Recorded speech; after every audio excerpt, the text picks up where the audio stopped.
What I'd like to say is, just so you know, and I know Tammy mentioned this, is looking at multiple sources of data. What we now have is we have principals and teachers looking at multiple sources of data. They have spreadsheets with their K-Prep scores, their MAP scores from fall and winter. They also have, of course, their classroom assessments. Then we will also have the common assessment that we're going to give. You know, depending on the school, there's other sources of data. So when we're looking at a student, we're looking at a range of data, and we're looking at multiple things. And we don't want to just rely on one piece of data that said that a child's been successful or not successful. So what I'm excited about is we are looking at data to make decisions. So when Lebanon Elementary decided to do something different, it wasn't about what someone thought, or they weren't making a guess. They actually had numbers to look at to help them decide we need to do something different. Another question I have is this Compass Learning Odyssey program. I know we just started last fall. We didn't even start the beginning of the school year. No, So. October. Really, I mean, you're looking at, it was probably, I mean, the training day was October 14th. So you're looking at well into October, towards the end of October, before kids are getting on, teachers have figured out how they're going to implement it. And what we do from this office is Mr. Lyons helps me. I say, Tim, I need a report. Tim runs the report, and then I email it out to the principals, and then the principals, they do that as well in their own building, so I don't want you to think that they are not, but I am too.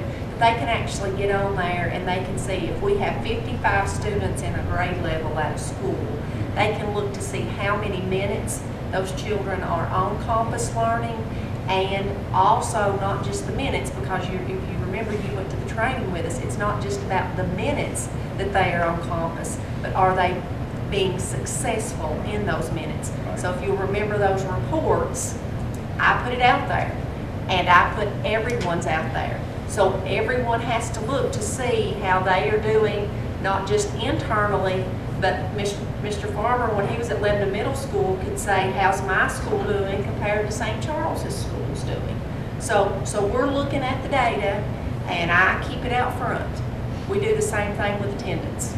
I'm going to add something too, that not just, if you remember, Mr. Cecil, part of the Compass Learning was that we have a trainer that comes in and works on the spot with teachers during their planning period. And one of the, I went and sat in at one of the meetings with teachers and the trainer with Compass Learning. And I was amazed because many teachers had already set it up that it automatically sends them an email at the end of the week with their kids' names, and teachers were asking such great questions to that trainer saying, okay, the program makes them redo this activity twice, but I'm not satisfied with that. If they still don't have it, I want to know, because then that means I need to intervene and they don't need to be on the computer. So they were asking excellent questions. They're having reports emailed to themselves so that they don't have to actually log in, go to that screen. It sends them a report. It's all right there, easy, and a reminder for them. This is the first reporting period after the introduction of Compass Learning. That is correct. Which wasn't really a full session under the new program. Correct. So my estimation is going to take 2 or 3 reporting periods to really to see some positive effects, I think, from the program. I agree with you. Anytime you make changes and you try to implement something different, it takes time. Yeah, I know it does. We learn and we get better. I want to ask one more question related to that. I know staff individually have different speeds at which they adapt to the new program. Generally, how would you say that the teachers, certified people, are adapting to the program? I mean, I know it's not 100% yet, and you got some more training companies coming up. We do. Yeah, right. We had that, and that was one of the reasons we Right. went with Compass, because Right. they would provide that Right. support to teachers. But, you know, I can send you that report. I mean, I think we have a very good buy-in, ownership, I would Okay. say a better way of saying that, with our staff. I think they're using it, and I think if you saw the report that I'm seeing, is that you would be very pleased with the number of teachers that's using Compass Learning. Do you have let me ask it this way, are you having very minute at all pushback against the program? Teacher? No, the only worry, and worry's the wrong word, the only people that are still trying to figure out the Mhm. best way is at the high school because of technology. That's the only place, but they worked with Margot, is the name of the trainer. Margot spent a day there, worked with them. They were coming up with a great plan. And since then, and I think with this Franklin Simpson visit today, the high school is going to be coming up with a very structured plan for their academic time that I can foresee that part of that Compass Learning in working with kids to reach the math and the reading benchmarks, either on ACT Compass or ACT, or whether it's the skill standards test or, you know, whatever, that they can pull some of that material from Compass. Does Franklin Simpson Franklin Simpson, are they offering Compass Learning program? No, they do not have that. And the other final question here, does this technology playing a role or a negative role in our system in having full access to all the students all the time? Is technology an issue with us here? I would say that every principal will always say to you they need and want more technology. And probably one of the things that Tim and I need to do is actually present to the board and tell you how many computers are in each room, how many computer carts are per school. But I think if you'll remember last year, remember how they talked about everyone wanted more. Mhm. But while you're on this subject, I heard Tammy say, and I like what I heard, but how are teachers determining whether kids have it or not? Are they doing it by computer, or do they paper test somewhere along the line so they know whether or not, and really understand whether or not that child, you said, because they want to make sure they have it before they move on. They are doing multiple sources. They're not just relying on math or Compass. That's why we are working on these common assessments. They also have their classroom assessments that they develop themselves. So there's multiple assessments that they're using. But They're how- not just putting kids on a computer and saying, have at it. I mean, there's a lot of work. I think at the high school, it's not more of a technology, but you've got to think, they're in a class for 55 minutes. They can't say, okay, I'm going to come and get you, and everyone's competing for that student's time. So I can't go and pull my student out of someone else's class because that class is just as important as my class. Whereas, you know, they have to be a little bit more creative before school, after school, then they're competing with their activities. That's the things that they have to work through. So it's not just technology, it's just high school.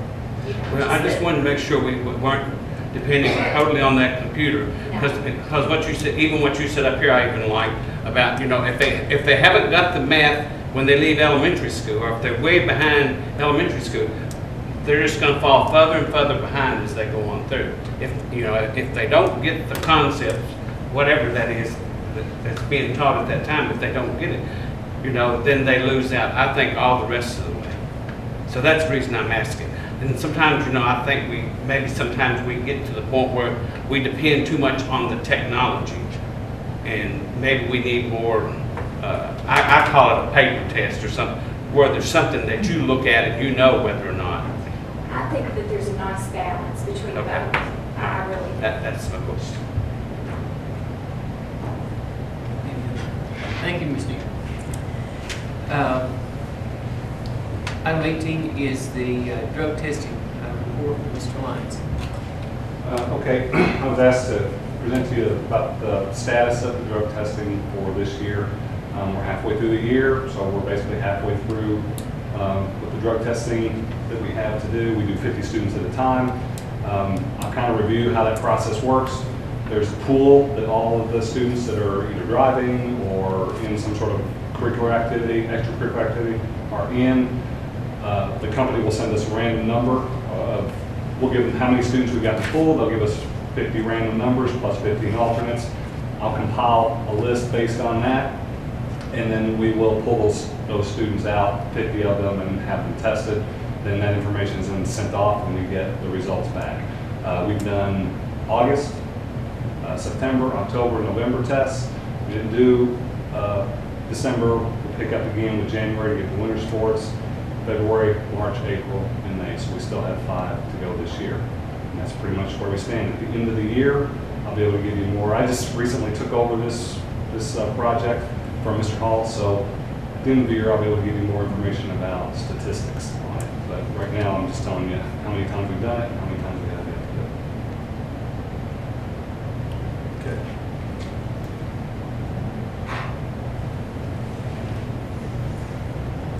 Questions? Thank you, Mr. Lyons. Thank you. I maybe ask for the next question, so I'll just keep saying it. Okay, we need a motion for the district technology plan. I make a motion that the board approve the Marion County Public Schools 2014-15 district technology plan. My second motion. Okay, discussion, I'd like to get some information. information on that, or just update. Okay, what we have to do every year, you heard in the financial report, Lisa mentioned the E-rate program. The E-rate is a federal program that is available where we get reimbursement of about 80% on our telecommunication services. So that's telephones, cellular telephones, and networking equipment, including our data lines that we run to 4 of our schools. All of our schools have to be connected. So the connection we have to lease to Lebanon Elementary, we lease it to St. Charles, West Marion, and Calvary, and those lines cost about $5,000 a month. So the technology plan is one of the requirements that the E-rate program has, that we put a plan into place on what we're going to do with our technology in the next year, and so that we can then apply for these funds to be able to be reimbursed on. So that's the driving thing behind it. But I generally like to use it too because it sets the goals for what we want to accomplish in the next year, and that's pretty much what we use it for. So everything that's in there is what we have to maintain plus what we hope to improve upon, and then the balance sheet at the end, the budget, are I've just sort of pegged out estimates on what a lot of these things are going to end up costing us. Not everything is going to be exactly the same, and some of the things we may not be able to accomplish, but it gives us an overall view of what we want to try to get in the coming year. Why do we have 4 lines, or just 4 lines, I should say? We own the line. We have a fiber optic line that Okay. connects this campus, and that's Okay. in the ground, buried in the ground, and that's purchased, and that was actually purchased through the E-rate program years ago when Mr. Barnett was here. So that's ours, and Okay. we don't have any problem with it unless, of course, somebody cuts it or something like that. But we do have to lease to those schools because we can't afford to run that line to those. So that the schools out in the counties, they didn't have the networking. Yeah. You know, At one time, they were significantly like we were. slower speed. So you go out there and a web page would take a minute for it to come up. It was almost like dial-up back in those days. So now everybody's at the same speed. So Okay. whether you're at West Marion or you're at Calvary, it works the same way. And that you have to have that nowadays because the teachers use a smart board, they stream video, and you can't wait in the classroom for a video to download so you can watch it. They hit and it'll play across the district at the same speed. So. Okay. Any other questions? All in favor? Aye. Opposed? Item 20 is policy 03.7 revision. I move that the board approve a revision of policy 03.7, which is a temporary and substitute employees due to the requirements of the Affordable Care Act. See attachment. Second. It sounds like we don't have a choice about it. I'm sorry. Well, just kind of explain it though, if you get a little bit loose. They just added a line. See the in blue? They just added that little piece to the policy, that's all. Temporary employees. Except those required by law. That was the little piece that was added. All in favor? Aye. Aye. Opposed? Item 21 is a shortened school day. I make a motion that the board approve shortened school day for Marion County Public School student release committee, ARC, recommended on 12/16/13, effective January the 9th of 2014.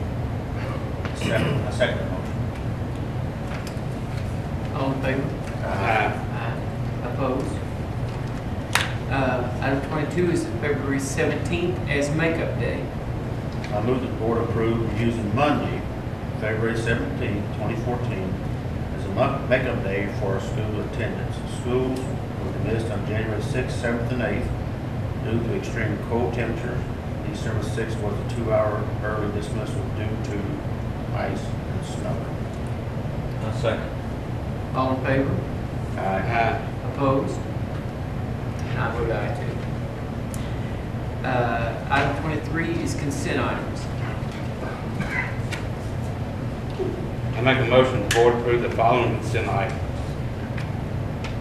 I second the motion. And since there's a copy up there, I'm not going to read all of those. Everyone can view the screen. All in favor? Aye. Aye. Opposed? Item 24 is Superintendent Schlosser's notification to the board of actions regarding certified personnel. 25 is Superintendent Schlosser's notified the board of the following actions regarding classified personnel. And item 26 is executive session. I move that the board go to executive session for consideration of matters pursuant to KRS 61.8101F. Second. All in favor? Aye. Opposed? Motion carried. Aye.